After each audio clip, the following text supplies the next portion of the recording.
மாங்காய் சீசனில் வந்து உங்களுக்கு எந்த மாங்காய் பிடிக்குன்னு சொல்லுங்கள். எங்கள் வீட்டில் வந்து இந்த ஒட்டு மாங்காய் தான் பிடிக்கும். ரொம்ப விரும்பி சாப்பிடுவாங்க. வத்தலுக்கு கேட்டிருந்தேன். 5 மாங்காய் ஃப்ரீயாக கிடச்சிது அப்படின்னு சொல்லிட்டு கொண்டு வந்திருந்தாங்க. மாங்காய் வந்து நல்லா ஃப்ரெஷ்ஷாக இருந்தது.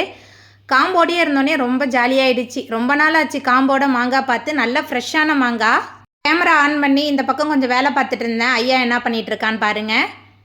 எனக்கு வந்து இந்த பீக்கங்காயில் என்ன ரெசிபி பண்ணாலும் ரொம்ப ரொம்ப பிடிக்கும். வெயில் நாளைக்கெலாம் பீக்கங்காய் வந்து தண்ணி சத்து உள்ள காயில் நம்மளோட உணவில் சேர்த்துக்கிறது ரொம்பவே நல்லது. பீக்கங்காயில் வந்து பொரியல் பண்ணலாமா இல்லை கூட்டு பண்ணலாமா அப்படின்னு யோசிச்சுட்டு இருந்தேன். கூட்டெல்லாம் பண்ணால் பிள்ளைங்க வந்து சாப்பிட மாட்டாங்க. சரி வந்து கடையல் மாதிரி பண்ணிட்டா அந்த சூப்லேயே வந்து சாப்பிட்ருவாங்க அப்படின்னு சொல்லிட்டு தான் பீக்கங்காயில் கடையல் பண்ணிகிட்டு இருந்தேன். முருங்கைக்காயில் தொக்கு பண்ண போகிறேன். முருங்கைக்காய் தொக்கு ரொம்ப சூப்பராக இருக்கும். எத்தனை பேருக்கு முருங்கைக்காய் தொக்கு பிடிக்குன்னு சொல்லிட்டு சொல்லுங்கள்.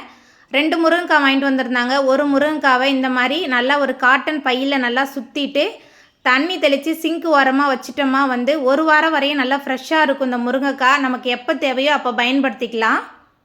சாதம் வந்து நல்லா வெந்து வந்துடுச்சு. சரி வடிச்சிருவோமே அப்படின்னு சொல்லிட்டு தான் சாதத்தை வடிச்சிட்டு இருந்தேன்.